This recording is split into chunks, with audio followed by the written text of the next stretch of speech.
When it comes to gunplay in movies, it's quite possible that no movie does it better than Collateral. Sure, John Wick is extremely well choreographed, but if you saw our video on it, you know that even that movie has a few minor mistakes. Collateral, however, as it's expected from a Michael Mann movie, is just perfect. Every single move was micromanaged to a ridiculous extent, the story was written to perfectly balance character building and action, and Tom Cruise was put through an intense 3-month course to give his performance serious believability. All those elements combined to give us Vincent, the greatest shooter of all time. We fully assume you've already seen the movie and you're ready to jump into the video, but if you've been living under a rock for the past 2 decades and this movie somehow eluded you, pause the video now. Trust us, you'll never forgive us if we spoil it for you.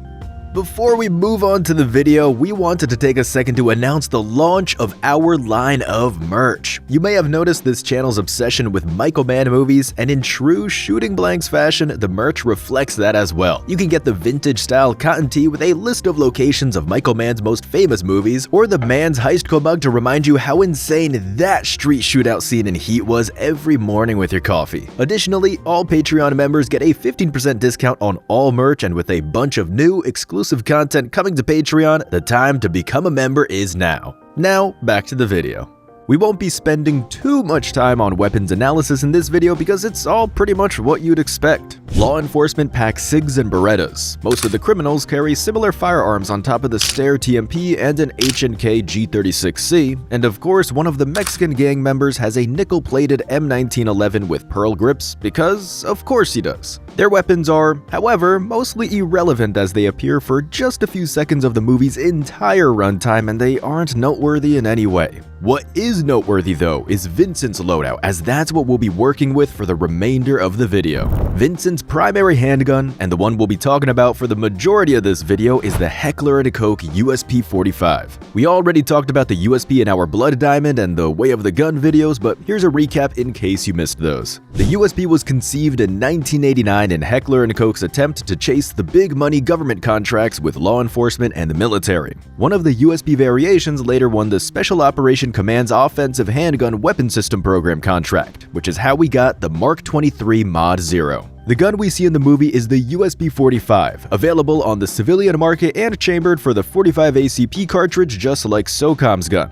And this is chronologically one of the later models, as the first USPs were USP-40 and USP-9, chambered for the 40 Smith & Wesson cartridge and the 9mm cartridge respectively. Now, these guns are very closely related to the Mark 23 Mod 0 used by the Special Forces, and that gun went through the most rigorous reliability test for any handgun ever created, and it passed with flying colors, which tells you all you need to know about the USP family. More than 30,000 high-pressure rounds were fired during testing, and there was no damage to the gun, nor was there any visible wear and tear. It was tested in very harsh environments too, such as water, sand, mud, and temperature extremes, with the USP performing perfectly. We're looking at one of the most reliable handguns ever made, and it only makes sense that an assassin would opt for reliability over anything else. You're going to spend the night driving around Los Angeles killing people. You don't want your gun to jam when you pull the trigger. The USP was also designed with a primary weapon mindset, as SOCOM's program wanted to procure a gun that's meant to be used not as a sidearm, but as a primary firearm, which also makes sense in Vincent's situation.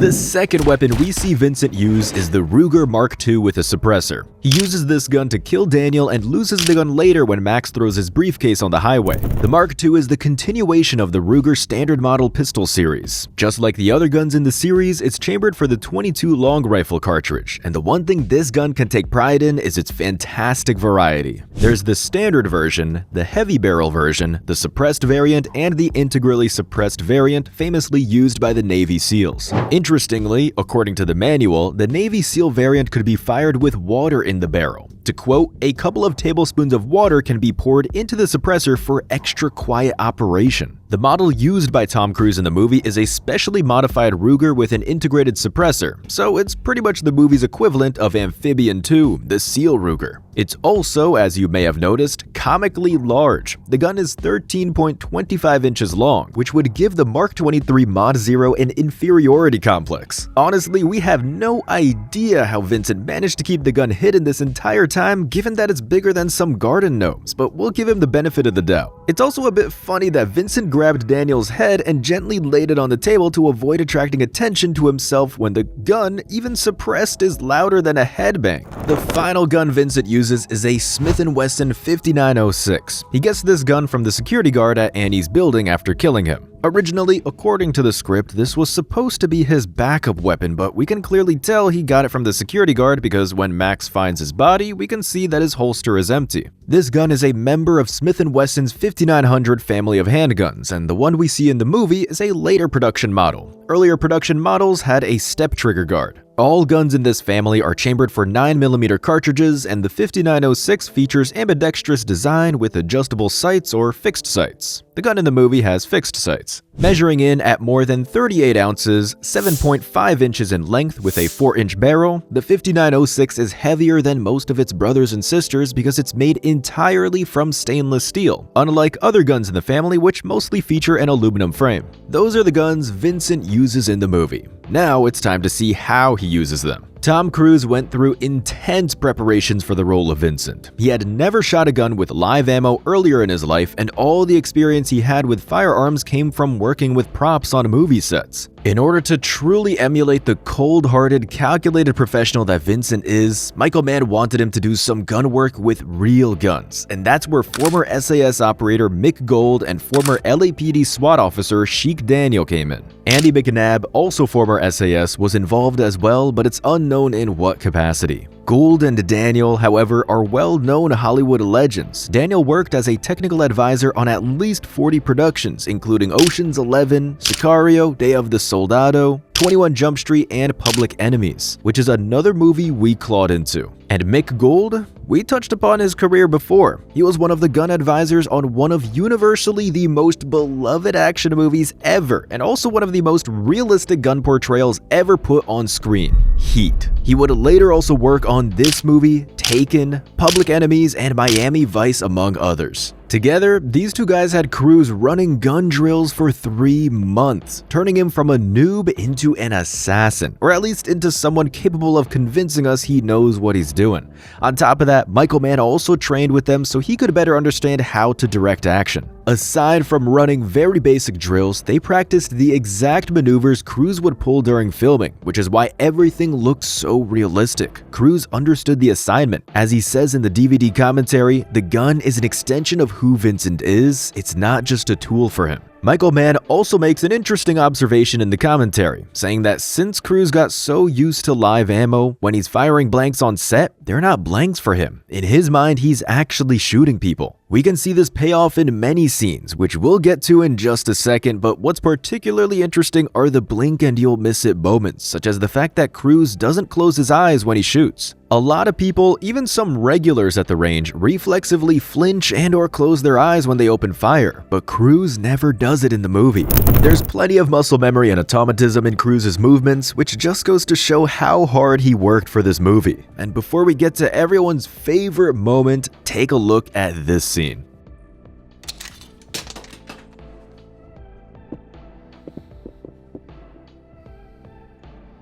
This is a fantastic showcase of what we're talking about. Of course, Vincent isn't aware that he was shot because it takes a second for that information to reach his brain, but the way he drops the empty mag and reaches for a new one, all while keeping his eyes on the target and with his finger off the trigger, is absolutely fantastic. He, of course, doesn't have any fresh magazines because he took the gun off a dead security guard and he didn't carry any spare magazines for a gun he wasn't supposed to use, but the motion is right there. Also, on a side note, why the hell didn't Vincent wear a vest? You knew he was going to spend the entire night shooting at people, some of whom are criminals with armed guards. Is he that arrogant, or is he actually capable of making mistakes? Leave your answers in the comments below. The first time we see Vincent kill anyone or fire his gun at all, however, is in this scene.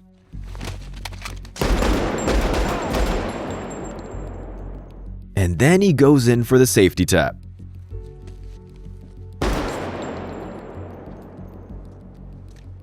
There are a few things to point out here and we'll take it move by move, but before we do, we want to shout out Vickers Tactical, who also did a great analysis of this clip. You can find it on their channel. Okay, so the first thing Vincent does is get the gun out of his face while also moving his body slightly away by rotating to the right. This serves two purposes. The first one is pretty self-explanatory, getting a gun out of your face. Secondly, by rotating to the right, he opens up space for his right hand to reach and draw his USP. The slickness with which he does this is the result of intense training. Cruz trained this one specific move for weeks to make it look as good as it does. Then he opens fire from the hip. Notice how he bobs his head, for a lack of a better word, to the right. This is to keep his line of sight in a line with his gun. Even though it's almost impossible to miss from this distance, by keeping his eyes more or less directly above the gun, the chances of missing are virtually non-existent. He groups the rounds really well in the junkie's center of body mass and puts him out of commission for good.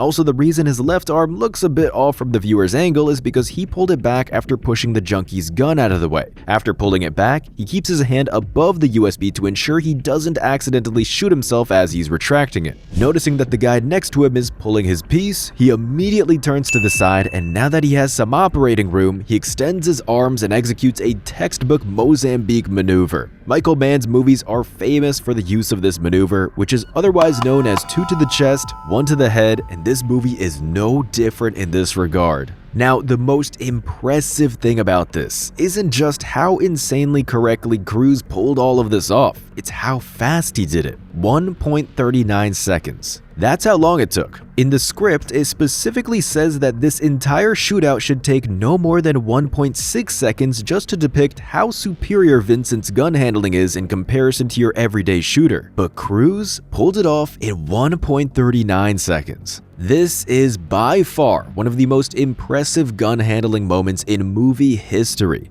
Everything we see is executed to perfection. It's, first of all, up to safety standards. For Vincent, not for the two guys trying to rob him. The precision of his movements and the accuracy of his shots are all top of the line, and he does it all without ever looking at his gun. It's all muscle memory. Finally, when you put those two things together and add the speed element on top, we can't say anything other than congratulations to Cruz and the gun advisors, as all their hard work pays off in this scene. This scene also sets the tone for the rest of the movie. We know that Vincent killed 2 people earlier in the movie, but we never saw him actually shoot his gun up until this point. And when we finally see him pull that trigger, we can tell that the movie's telling us we're dealing with an elite assassin here. Killing Daniel is honestly the least impressive of all Vincent's kills in the movie, but he once again demonstrates his mastery during the club shootout.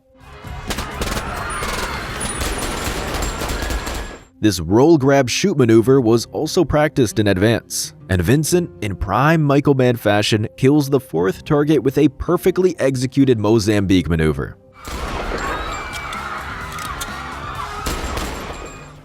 Which prompts the question, if you know that you're testifying against one of the most dangerous mob bosses in town, why the hell would you spend your evenings at the club? Shouldn't you be barricading yourself in an underground bunker somewhere? Also, why is Vincent bringing Max with him to execute the witness? There's no reason to do this. He could have just tied his hands to the steering wheel again and left him in the car. It's also interesting how similar this scene is to the Red Circle shootout from the first John Wick movie. It's like Collateral is the godfather of the John Wick franchise. You'd be wrong to think that the entirety of this movie's realistic gun handling rests on Vincent's shoulders. We can see in the few scenes that involve other people handling guns that the crew made sure to reflect their level of gun handling. Max, for example, has no idea what he's doing, and this is probably what it'd look like if someone who's never shot a gun before had to shoot one. The safety's on, so the gun doesn't shoot, and even though Max never touched a safety lever in his life, he knows it exists from movies. It's also funny how he's afraid of the gun, so much so that he covers his face when shooting. The tension of this movie reaches a boiling point when Max, for once, manages to get one up on Vincent and delivers this line.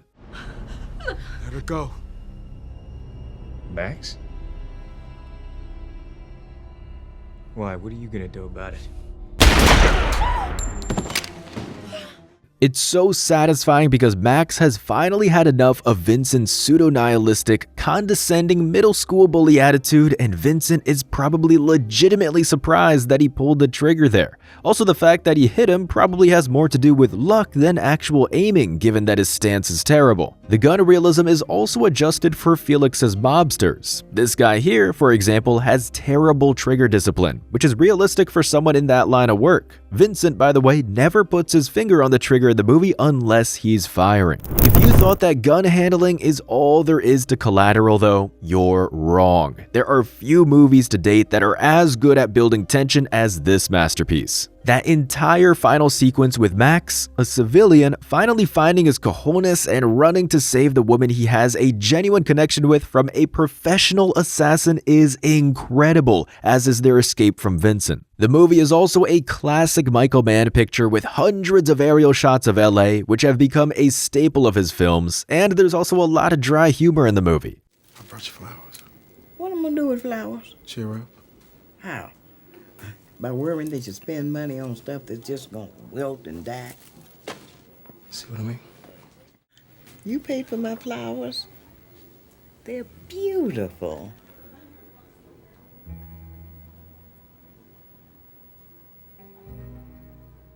Tom Cruise develops undeniable chemistry with Jamie Foxx, and he's as charming as ever in this movie. The guy could sell honey to a bee. I'll make it 600. Plus an extra 100 you get me to LAX, and I don't have to run for the plane. No, man, I don't know, man. I don't know. Yeah, you do. I don't know, man. Yeah, you do. There's also a transporter cameo at the beginning of the movie. You okay? Yeah, I'm fine, mate. Don't worry about it. You all right?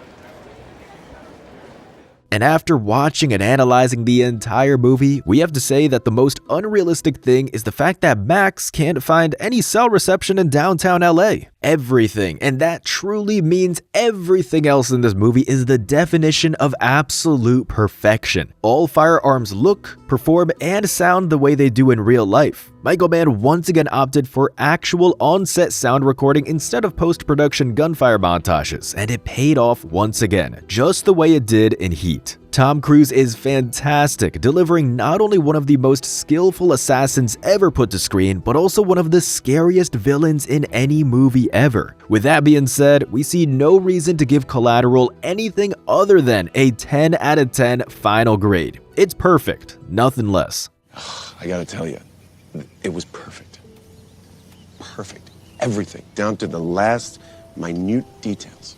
Even though it's generally a well-liked film, it's still somewhat underrated, and there are a lot of people who have never seen it, but we feel it should be talked about in the same category as Heat. Collateral deserves it. What are your thoughts on it? And have you spotted a mistake we might have missed? What movie do you want us to pick apart next? Leave your answers in the comments below, and don't forget to like and subscribe.